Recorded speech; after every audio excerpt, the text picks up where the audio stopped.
Hello and welcome. Namaste from New Delhi. You're watching DD India News Hour. I'm Gautam Roy. Coming up over the next 1 hour. A handcuffed Nicolas Maduro reaches a federal Manhattan court complex to face American justice. His replacement, Delcy Rodriguez, invites the U.S. to collaborate after Donald Trump's warning. The U.S. president renews territorial claims over Greenland, raises alarm and anger among European partners. Trump also puts Mexico and Colombia in his crosshairs. Iran pledges no leniency towards rioters, but triple subsidies to meet people's needs and quell the protests over runaway inflation and currency depreciation.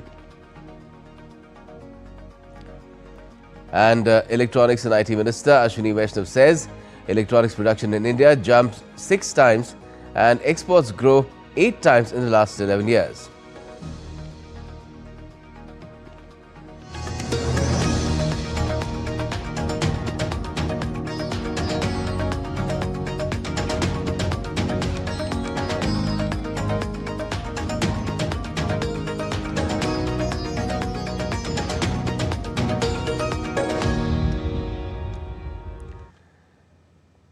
Venezuela's deposed President Nicolas Maduro has been transferred to New York ahead of his first U.S. federal court appearance. Maduro, along with his wife, face narco-trafficking charges in the U.S. On Monday, acting President Delcy Rodriguez offered to collaborate with the Trump administration after being warned.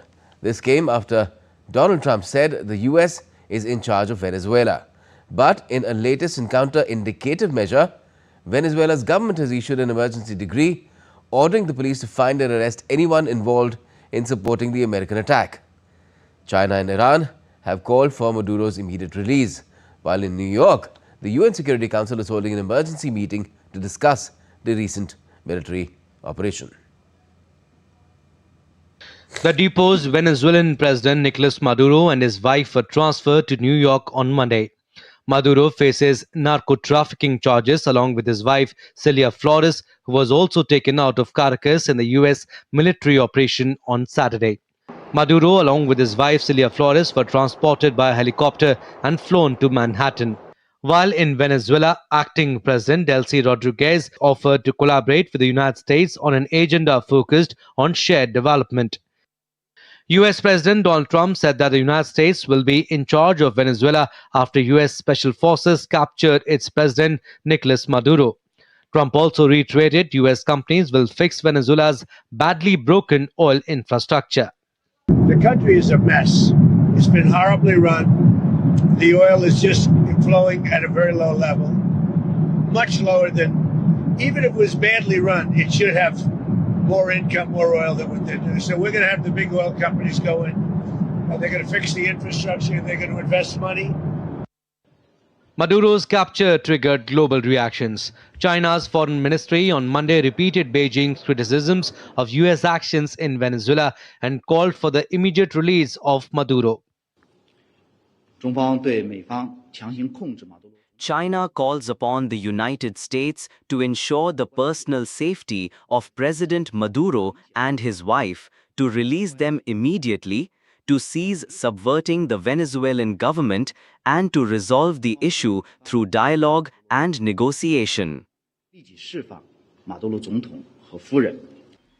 Tehran too called for the release of Nicolas Maduro. While Japan's Prime Minister Sanae Takaichi said on Monday, Tokyo is prioritizing the safety of its nationals who are currently in Venezuela. Takaichi also emphasized the importance of restoring democracy in Venezuela as soon as possible. In response to the situation in Venezuela, the Japanese government, under my instructions, is prioritizing the safety of Japanese nationals while working closely with relevant countries to address the matter. The Japanese government has consistently emphasized the importance of restoring democracy in Venezuela as soon as possible. In view of the current situation, UN Security Council is holding an emergency meeting to discuss US military action in Venezuela. European stocks kicked off the week on firmer footing as US military strikes on Venezuela stirred fresh geopolitical concerns and sent investors piling into defense industry stocks on Monday. Fuzel Ahmed reports for DD India. And Donald Trump's renewed call for Greenland to become a part of the United States has triggered a sharp international backlash, with European leaders closing ranks around Denmark and warning against any challenge to territorial integrity. Here's more in this report.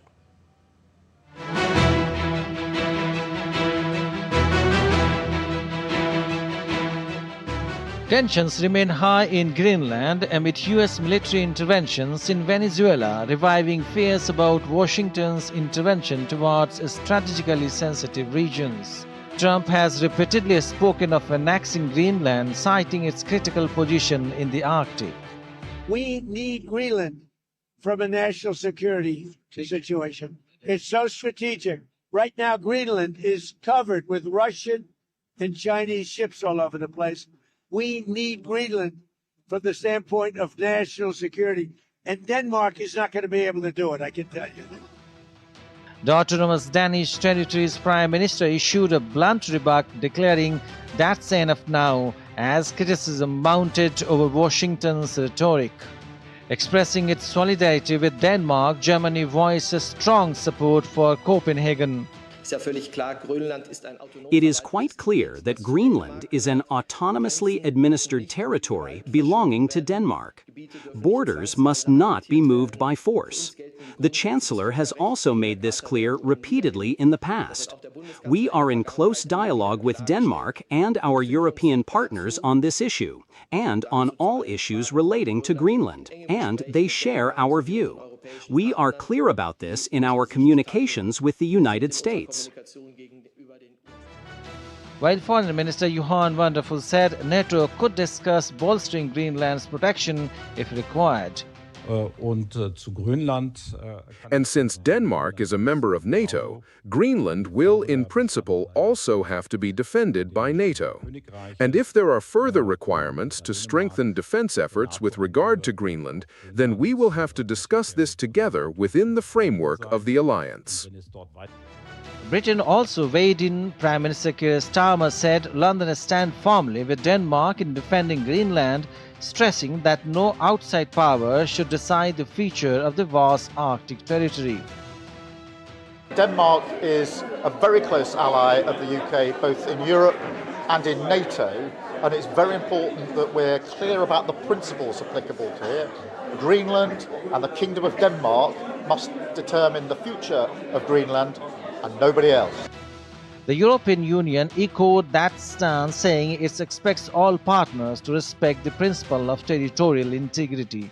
The EU will continue to uphold the principles of national sovereignty, territorial integrity, and the inviolability of borders and the UN Charter. These are universal principles and will not stop defending them.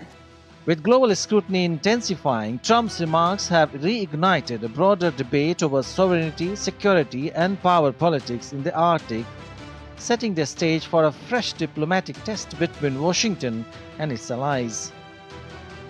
Amish Mahajan's report for DD India. And the relationship between the United States and certain American or Latin American nations is under quite a lot of strain. President Donald Trump has issued a series of strong warnings directed at leaders in Colombia, Mexico and Cuba. His remarks are already prompting sharp responses from regional governments and raising questions about the future of U.S. diplomacy in the hemisphere. DD India's Rahul Padhyay brings us more.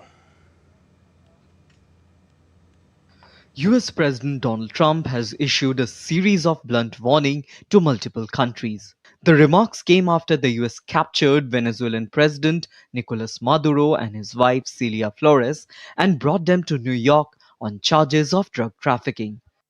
Facing questions about Venezuela aboard Air Force One on Sunday, Trump broadened his remarks to other Latin American countries, singling out Colombia and its president Gustavo Petro. Trump accused Colombia of being run by a sick man who likes making cocaine and selling it to the United States. We have a very sick neighbor. It's not a neighbor, but it's close to a neighbor. And that's Venezuela. It's very sick. Colombia is very sick too, run by a sick man who likes making cocaine and selling it to the United States. And he's not going to be doing it very long, let me tell you. The remarks come amid an escalating dispute between Washington and Bogota over US boat strikes in the Caribbean and Eastern Pacific, operations that have increased pressure on Colombia. Meanwhile, Petro warned the United States against what he called illegitimate threats. In a lengthy post on social media, Petro said he would defend Colombia's sovereignty and urged US Senator Marco Rubio to read the constitution, rejecting claims that he was unwilling to cooperate. President Trump reserved similar criticism for Mexico, saying the United States has to do something with Mexico and that the country has to get their act together, without providing further details. Mexico has to get their act together because they're pouring through Mexico and we're going to have to do something. We'd love Mexico to do it. They're capable of doing it. But unfortunately, the cartels are very strong.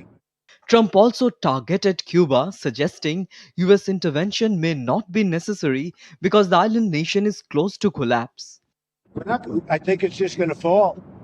I don't think we need any action. It looks like it's going down. It's going down for the count. You ever watch a fight? Yeah. They go down for the count. And Cuba looks like it's going down. President Trump's remarks indicate the US president may extend America's interventionist approach further in Latin America. Leaders across the region are reasserting their sovereignty, but there's little guarantee that it can be preserved. Rahul Upadhyay's report for DD India. And Mexican President Claudia Sheinbaum on Monday reiterated her government's opposition to Washington's measures against Venezuela. She said we categorically reject intervention in the internal matters of other countries. Sheinbaum declared during her daily press conference, underscoring Mexico's stance of non-intervention. The president emphasized that Mexico remains a sovereign nation while continuing cooperation with the United States on drug trafficking and security issues.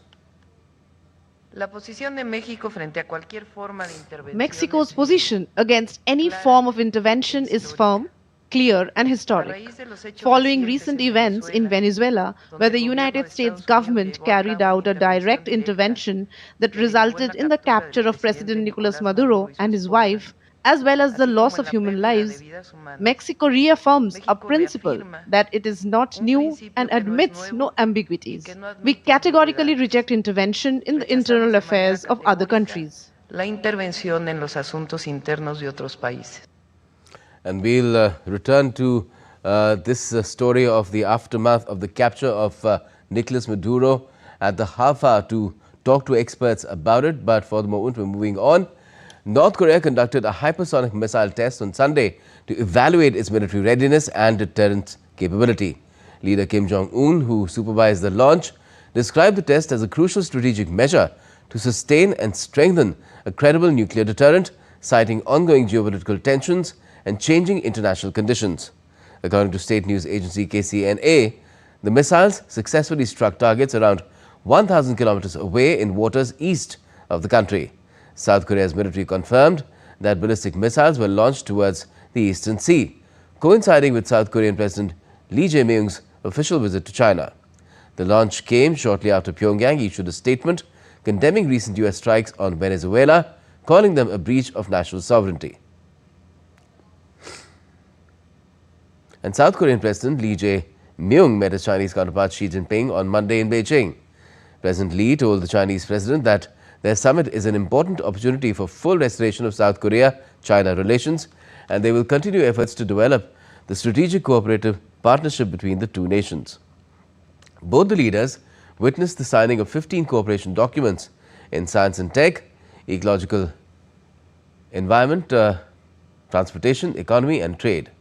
Lee is the first South Korean leader to visit Beijing in 6 years, and his meeting with Xi has come a day after the nuclear-armed North fired 2 ballistic missiles into the Sea of Japan. A Paris court on Monday found 10 people guilty for the cyber harassment of France's First Lady Brigitte Macron and was sentenced up to 8 months with suspended jail time. 8 men and 2 women, aged 41 to 60, were tried in a Paris criminal court, accused of making malicious comments about Brigitte Macron's gender and sexuality including equating her age difference with her husband to pedophilia. Brigitte and her husband, French President Emmanuel Macron, have faced repeated false claims in recent years, with some saying she is a transgender woman who was born a man. And still to come on DD India Newshour. Defence Minister Rajnath Singh commissions India Coast Guard's first indigenously built pollution control vessel Samudra Pratap in Goa. External Affairs Minister Dr. S. Jaishankar pushes India-France strategic partnership as both the countries mark 2026 as the year of innovation. And Prime Minister Narendra Modi is to visit Somnath on the 11th of this month to participate in the Somnath Swabhiman Parv celebrations.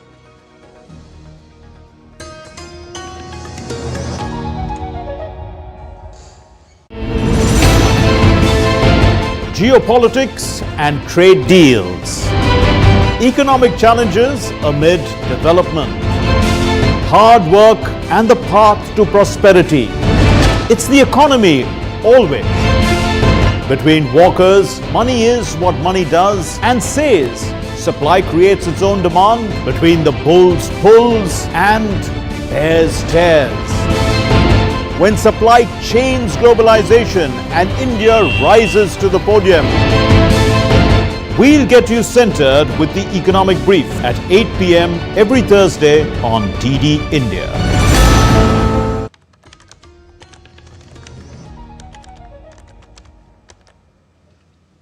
Welcome back. You're watching DD India Newshour. I'm Gautam Roy.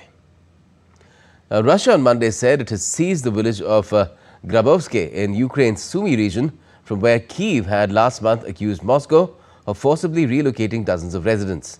The capture would mark a new advance in the northeastern region. Russia's defense ministry said on social media its troops took control of the village.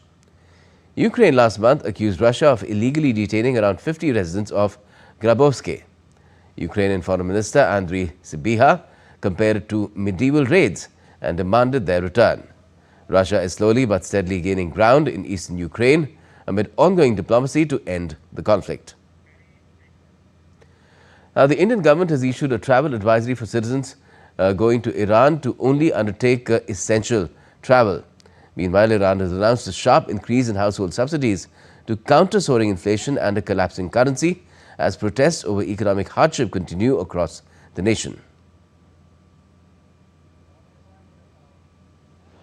Iran has announced a major increase in government subsidies as it seeks to ease mounting economic pressure caused by soaring prices and a sharply weakening currency. The government says monthly subsidies will rise from 3 million riyals to 10 million riyals per household, more than tripling the current amount. The move comes amid a wave of nationwide protests that began on December 28th. When shopkeepers in Tehran launched strikes over high prices and economic stagnation. The unrest has seen spread across the country. Demonstrations have now been reported in 25 of Iran's 31 provinces, affecting at least 45 cities. At least 12 people, including members of the security forces, have been killed in localized clashes since December 38th, according to official tallies. Iran's economic crisis has been worsened by years of international sanctions. The rial has lost more than a third of its value against the US dollar over the past year, while inflation surged to over 50% in December. Despite the conciliatory economic measures, Iran's leadership has issued stern warnings to rioters. The head of the judiciary said that although people have the right to demonstrate, Iran will offer no leniency to rioters.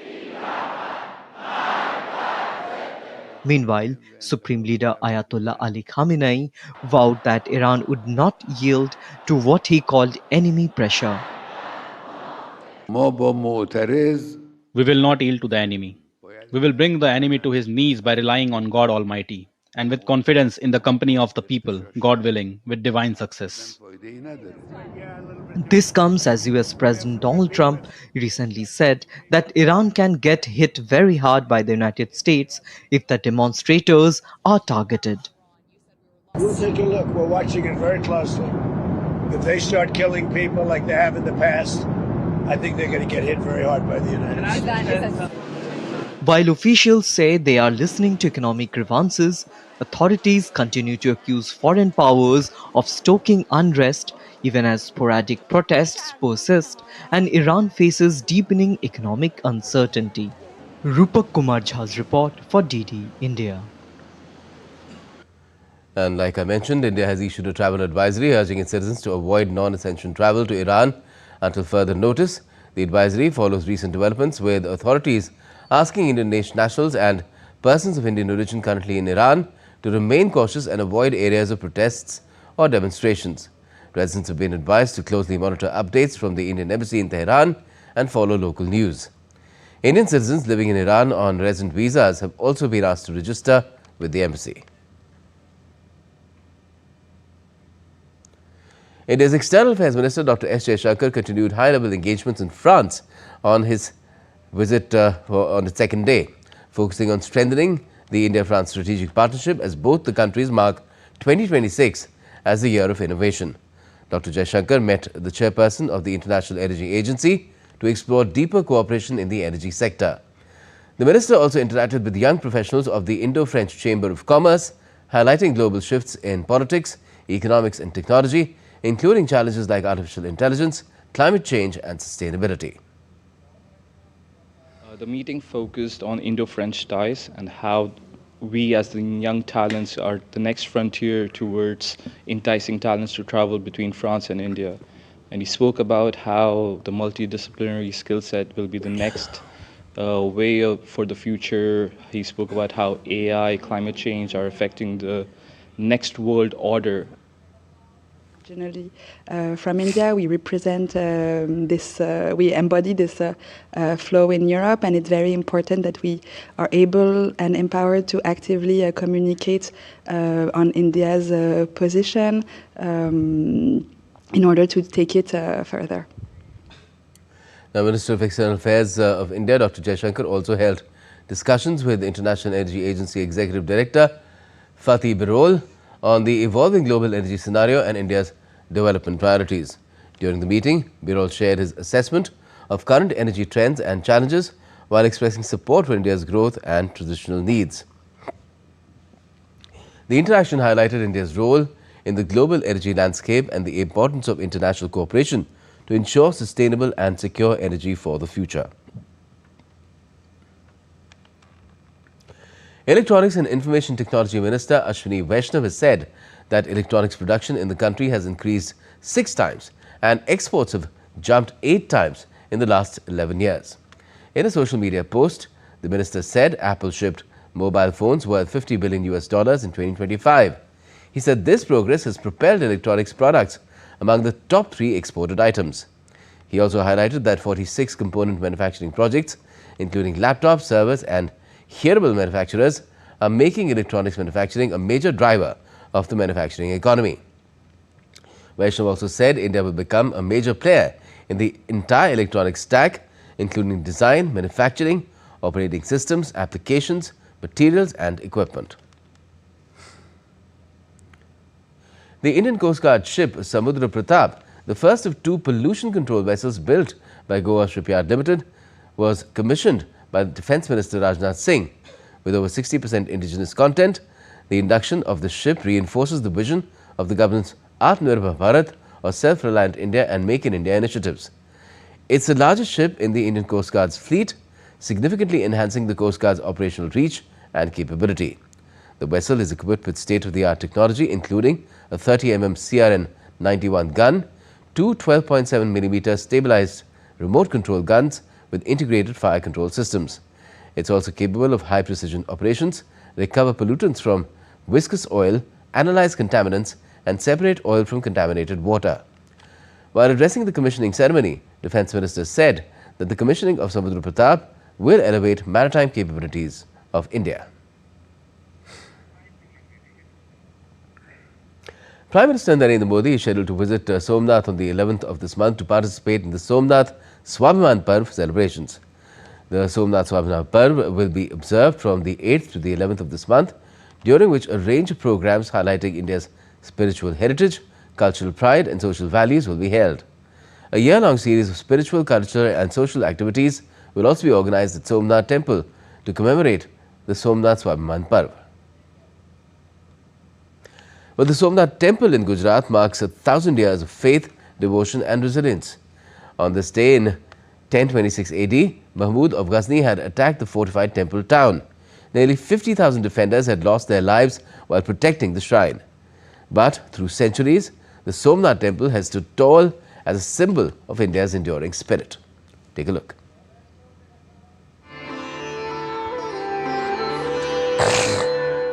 Somnath, one of the 12 Jyotirlingas or the most sacred shrines of Lord Shiva, revered by the Hindus. In fact, this is considered the most sacred of them all and is located in the western Indian state of Gujarat.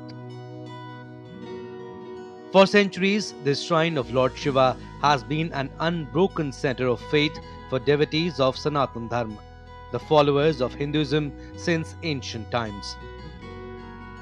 The significance of Somnath is captured in this verse.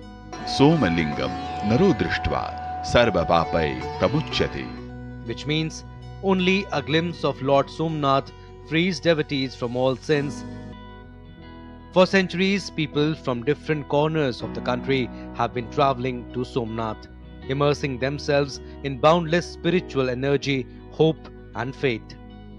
Over the years, history has also recorded dates when attempts were made to destroy this sacred pilgrimage of faith. 1,000 years ago, in 1026 CE, with the invasion of Mahmud of Ghazni, a dark chapter of medieval barbarism began. The temple was destroyed, the shivling was broken and it was placed inside a mosque. Attempts were made to trample and wipe out the Sanatan faith from the roots. Attempts were made to silence the ringing bells by attacking the ancient rituals. Barbarism and humiliation continued. Repeatedly, the Hindu faith and its followers were targeted. Countless innocent lives were lost. The aim was to erase the existence of Sanatan followers, to shatter their faith and destroy their traditions. First under the rule of Delhi Sultanate and later under the Mughals, this cruelty and the atrocities against the Hindus became a recurring pattern. Alauddin Khilji, Sultan Muzaffar, Mahmud Begra, Aurangzeb and many other rulers. The Somnath shrine faced repeated assaults by the invaders. The onslaught continued for centuries. The intentions were the same: to erase the Hindu faith even from the memory and extinguish forever the flame of faith. But they were mistaken. They did not understand that Sanatan faith is not just limited to a structure. It resides in people's hearts, flows in their veins, and is connected to every breath of Lord Shiva. Every thought merges into the divine. These are the values that developed across the plains of the Ganges and Yamuna, the banks of Kaveri, the flow of Narmada, and the expanse of Godavari. Therefore, after every destruction, after every attempt to erase existence, people's determination rose higher than ever. Their faith deepened like ocean, and their tradition stood firm like Himalayas. There was no power, no resources, but there was resolve that belief would not end, identity would remain eternal. In 1951, in independent India, the reconstruction of Somnath became a tangible expression of this resolve. It was not merely a construction, it was a declaration of self-respect. And today, under the leadership of Prime Minister Narendra Modi, India is embracing its cultural consciousness with renewed confidence. Arms again to safeguard his nation. It's quite a lot to process in terms of weighing implications, but let's bring in our expert guests to do just that. We have with us Ambassador S.R. Tayal, former senior diplomat, several responsibilities over the years that he was in service, and we also have Foreign Affairs expert Sandeep Tripathi. First to you, Ambassador Tayal. Did you ever think that MAGA would come to this now? Not just Maduro handcuffed in New York, set to face American justice, but also there's more, it seems, to be played out here. Two things are clear, that the world order is being reset at a very fast pace, and most of the countries of the world are mute witness to this reset. Second, that every statement of President Donald Trump has to be taken seriously. And earlier, many believed that he makes statements which should be taken seriously, but need not be taken literally. But now, perhaps, all his statements have to be taken with due seriousness and also literally. So, yes, what has been done in Venezuela, absolutely not unprecedented. It has these kind of things have happened in the past. But after the end of the Cold War, there was a certain degree. Russia moving into Ukraine, China attacking India, and South China Sea, Philippines, etc. They are expanding. And now the United States in Venezuela. And that means that might is right. That kind of world is coming back. And that is very worrying. And as India says, it is not the time of war, but the most powerful nations, if they pursue their national interest, perceived national interest, at the expense of all the rights, sovereignty, etc., of smaller countries, weaker countries in zone, and everybody has to work together to try to check this decline in the world order. Right. Interesting. You said that most nations are mute when a UN Security Council meeting is on, and the Secretary General has expressed concern about what has happened, saying that it's not in consonance with the kind of laws that exist, international laws. But this is all amounting perhaps to hand wringing, and because nobody is backing it up with any action.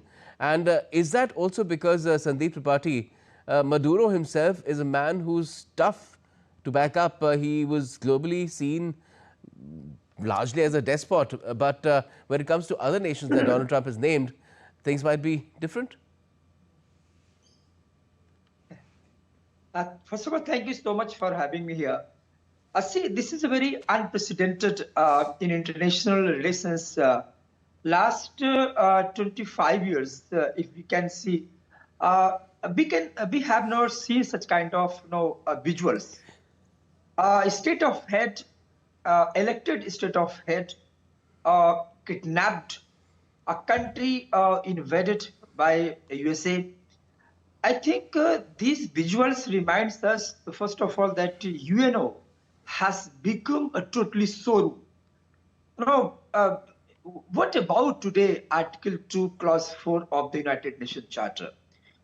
Does UK and France have any courage and conviction to say something about this action of Trump? Even the founding member of the NATO is not safe. Denmark is saying, don't threat us.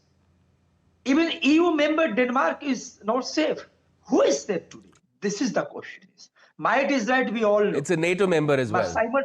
But Simon's theory is self-help, the concept of self-help, we all know. But there is some sense of order.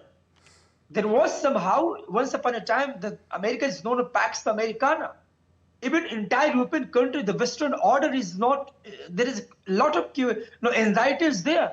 But there is no clear. So this is the question, a person who has come into the power to end the war forever. Now he has started this new year 2026 to start the war forever. Now first invaded Venezuela, kidnapped the head of state, Maduro, and then saw the open visuals, the kind of visuals are showing. This is a clear humiliation. It's not only the humiliation for Venezuela, it's the humiliation in the entire in that diplomatic community across the world. Who is safe? The question is if the might is right, if the might will prevail, so what about the UNO? the notion of United Nations, United Nations organizations, our nations are united against this crime, against this hegemony of the Trump. This is the fundamental question today. Now the second point is that now he is again alarming, he's again warning to the Gustavo Petro in Colombia and Cuba. He's saying that Cuba is going to be fall very soon. And now I'm in the position to run the country. This was the motto of the Trump, to run the Venezuela. It was not the question of drug cartel, the question of the to capture the largest proven oil reserve in the Venezuela. This was the motto. If the motto is let's take that point up with Ambassador Tayal. You're talking about the oil. Venezuela for years said that this is what the Americans are after, and it seems that Donald Trump, although he went after Venezuela as a narco-terrorist sort of state setup, but immediately after Maduro's captured, it all also seemed to indicate that interest in oil is also a major motivating factor for this kind of a move.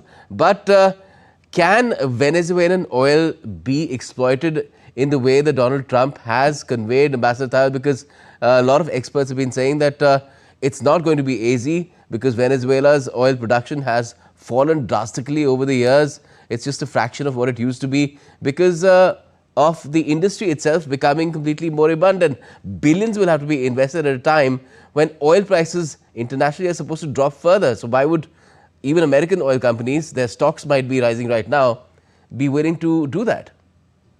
Gautam, we have to see also the National Security Strategy 25, which has come, which very clearly focuses that the attention of US is on Western Hemisphere, and Western Hemisphere will be entirely that Monroe Doctrine, a variation of Monroe Doctrine, will be under the control of United States, including ownership of key assets.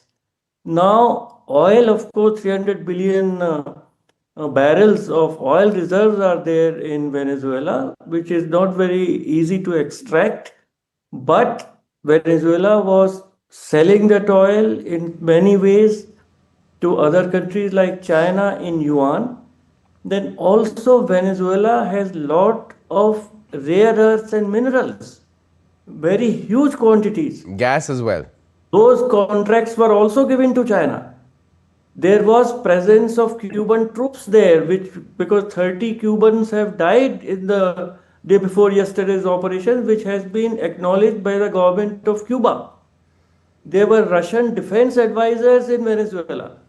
So it is a very complicated game that no foreign presence will be allowed by United States in the entire Western Hemisphere. We all recall that in Panama Canal there were 2 Chinese companies operating, and President Trump, United States, threatened Panama, and those companies were thrown out.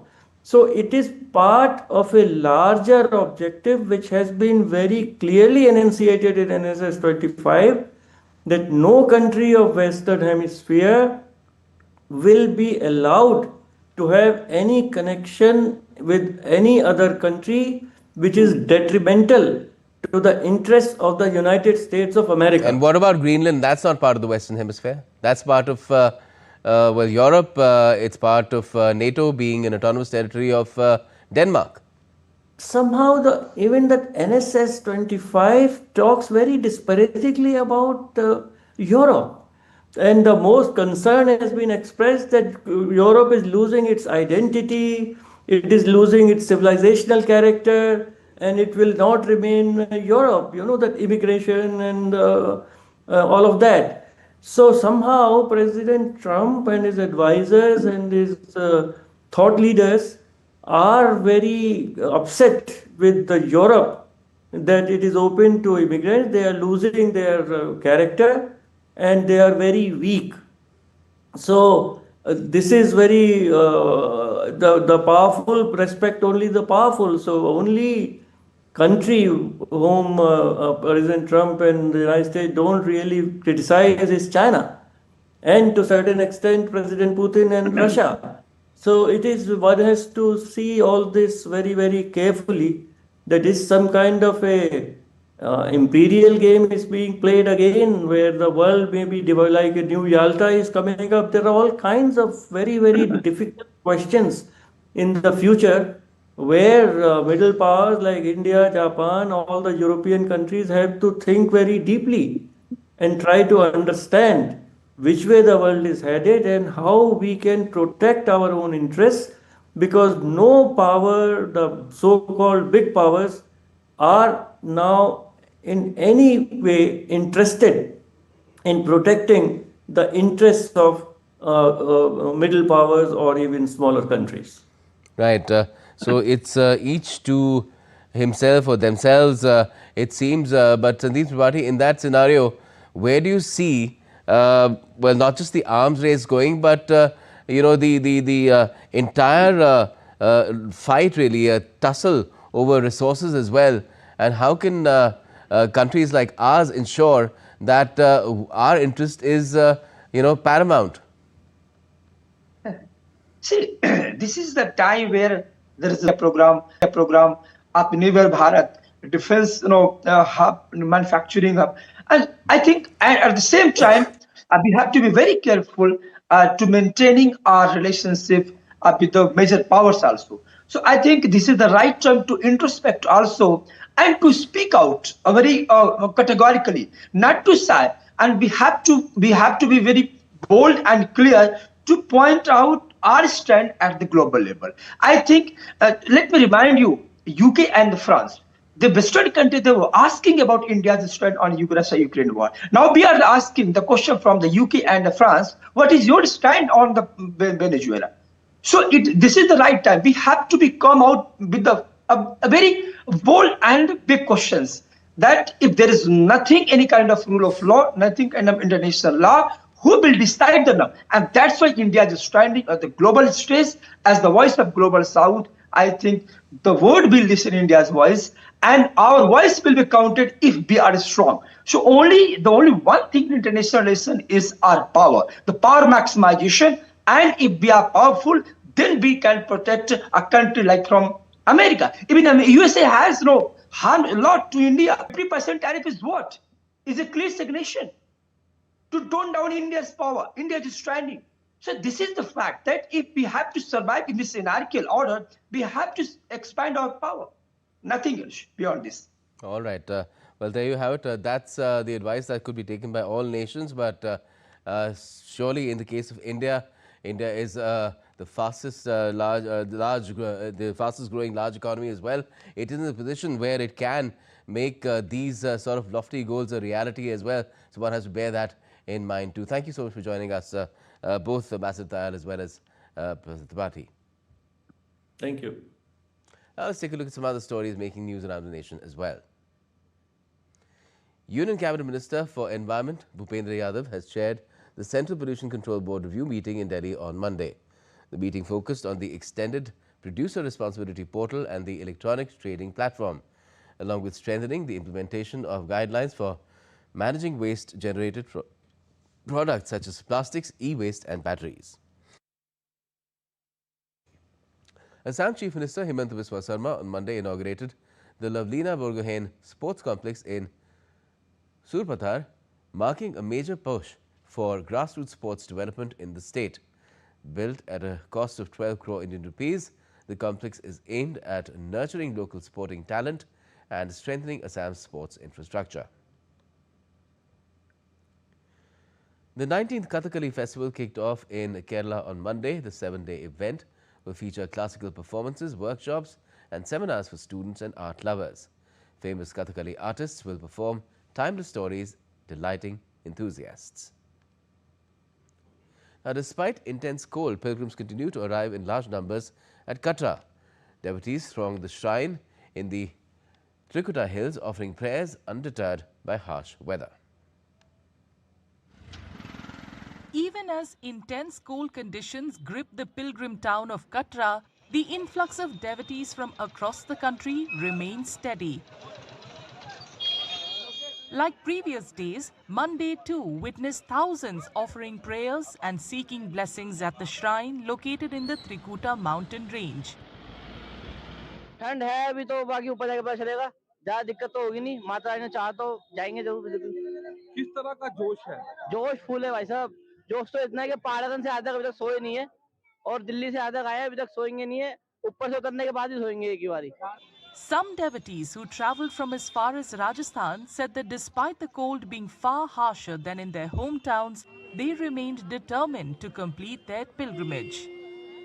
ठंड बहुत ज्यादा है और सबसे और है ना कोटा में इतनी नहीं है जितनी यहाँ पे है तो जो जैकेट जो पहनी है अभी आपको ठंड लग रही है नहीं क्या कहेंगे आप भक्तों को जो जहाँ आ रहे हैं सबको आना चाहिए और माता वैष्णो देवी के दर्शन करना चाहिए बहुत अच्छा अनुभव है पहले भी आए हैं पहले हम गर्मी में आते थे इस बार सर्दी में आए तो सर्दी में भी हमें बहुत अच्छा लग रहा है और राजस्थान में भी काफी सर्दी है लेकिन वहाँ इतनी नहीं है यहाँ सर्दी में हमें बहुत अच्छा एंजॉय कर रहे हैं Katra serves as the base camp for the Mata Vaishno Devi shrine and witnesses lakhs of pilgrims every year. Due to heavy rush ahead of New Year, authorities had temporarily suspended registration for the yatra last week to manage crowd control and ensure the safety of the devotees.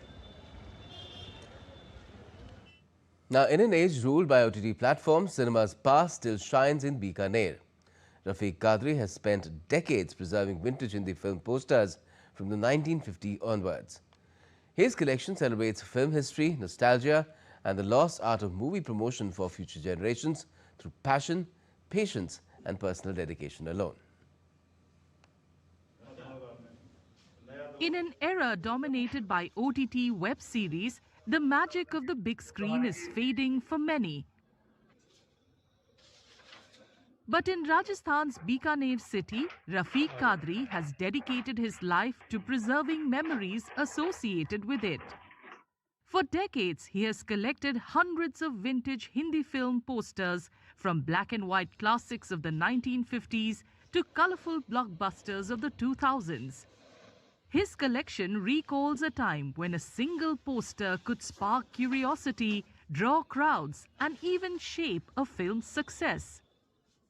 जब cinema की दीवारों पर या शहर की दीवारों पर ये फिल्मी पोस्टर जब मैं देखता था तो मेरे मन में ऐसा लगता था कि मैं फिल्में देखूं। शुरुआत से तो मैंने फिल्में देखी, दिलीप कुमार साहब, राज कपूर, धर्मेंद्र, पृथ्वीराज कपूर, मतलब ओल्ड फिल्में, अब तो जमाना चला गया फिल्मों का, वो मैंने फिल्में देखी। फिल्में देखने के बाद में मुझे पोस्टर इकट्ठे करने का शौक लगा, जो लगातार अभी भी अनवरत जारी है। Some film enthusiasts say Rafiq's collection is more than memorabilia. It's a careful preservation of India's film heritage. पुराने इनके पास मतलब 50 से लगाकर लगभग 2009-10 के आसपास के पोस्टर इनके पास फिल्मों के जमा किए हुए हैं, जो फिल्मी विरासत है एक तरह से, उसको इन्होंने संभाल के संजो के रखा है। ये इनका जुनून है। जिस तरह किसी को टिकट, डाक टिकट, किसी को पुरानी करेंसी इकट्ठी करने का शौक होता है और कहते हैं ओल्ड इज गोल्ड, तो वो चीज इनके इस कलेक्शन में बखूबी देखने को मिलती है। While the charm of cinema has moved online for some, Rafiq Qadri's treasure trove ensures the story of Hindi films and the art of their promotion lives on for generations to come. Let's now get you some sporting updates as well. Starting with cricket, England posted 384 in their first innings of the final Ashes Test at the Sydney Cricket Ground. Joe Root's century helped England reach the massive scorecard of 384. Root made 160, well supported by Harry Brooks' 84 before Australia replied strongly. At Stamps on Day 2, Australia were 166 for 2 with Travis Head unbeaten on 91. The hosts trailed by 218 runs but remain well placed heading into Day 3. The series, however, is already decided, with Australia having retained the Ashes after earlier victories in Perth, Brisbane and Adelaide. Now, the second edition of the Khelo India Beach Games kicked off with a glittering opening ceremony at the Khogla Beach in Diu on Monday. The event is set to see the participation of over 2,100 athletes from across the country, which aims to promote sports and fitness among young people. Around 25 states and 6 union territories are featuring the games, which will run from the 5th to the 10th of this month. DD India's Sushil Kumar brings us this report.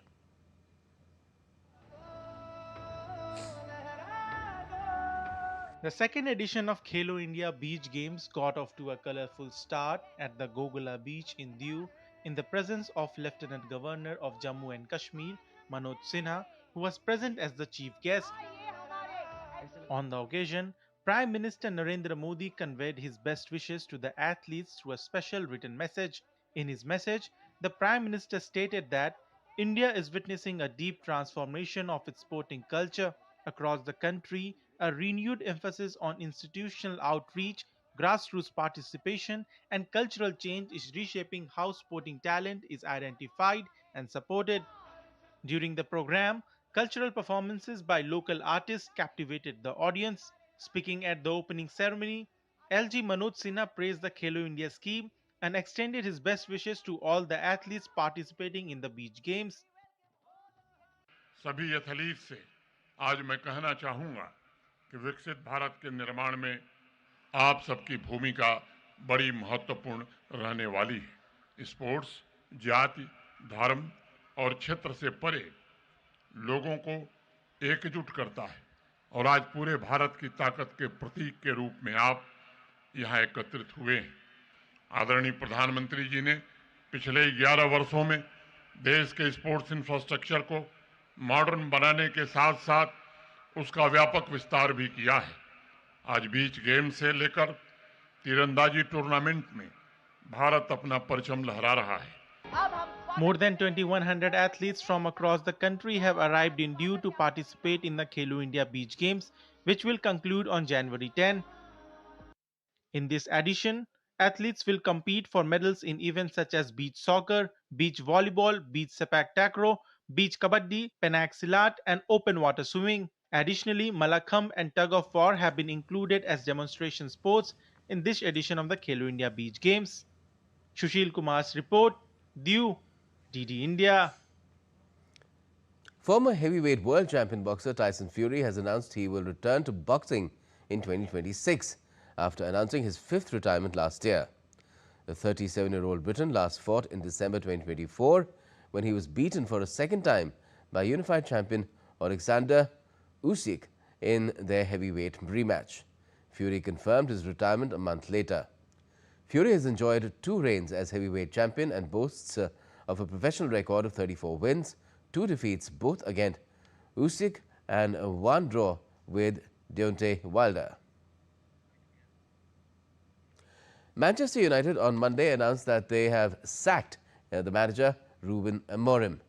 United said in a statement that the Portuguese had left his role, with the club's leadership having reluctantly made the decision that it is the right time to make a change. The decision comes a day after Amorim had bristled at questions about his job security, delivered a defiant message that he came to United as a manager with full authority and not merely a coach taking orders. Amorim had looked downbeat on Friday when discussing potential transfers, and after Leeds' draw, and Portuguese coach grew visibly irritated when pressed about whether he still had the board's confidence. United is presently at the 6th spot in the EPL after their 1-1 draw at Leeds on Sunday. And that's all we have for this edition of DD India News Hour, but let us know your thoughts on the news of the day. And for those on the go, you can get all the latest news and updates from India and across the world on DD India's mobile app. It's available on both Android and iOS. Just scan the QR code on the screen to download the app right away. And we'll be back with more news. Thanks for watching DD India News Hour.